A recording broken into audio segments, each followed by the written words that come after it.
হচ্ছে পরিষেবা দিচ্ছে।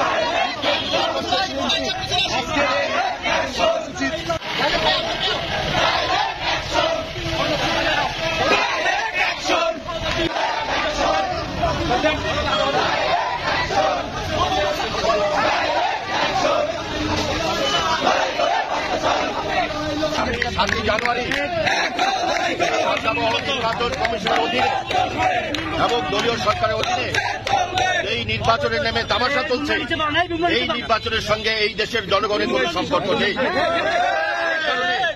আমাদের দল থেকে যে গণসংযোগ, শান্তিপূর্ণ গণসংযোগ কর্মসূচি ঘোষণা করা হয়েছে, এই নির্বাচনের সঙ্গে জনগণের কোন সম্পর্ক নেই। এই নির্বাচনে জোর করে যেরকম ভোট দিতে বাধ্য করা যাবে না, ঠিক সেইভাবে আমরাও জনগণের কাছে অনুরোধ করছি এই নির্বাচনে ভোট দিতে না গিয়ে প্রতিবাদ করা এবং এই নির্বাচনের নামে তামাশাকে প্রত্যাখ্যান করা। এই তামাশা প্রত্যাখ্যানের মধ্য দিয়ে এই সরকারের পতন এই জনগণের পক্ষ থেকেই 7ই জানুয়ারি নির্বাচনের দিন, প্রহসনের দিন ঘোষণা করা হবে।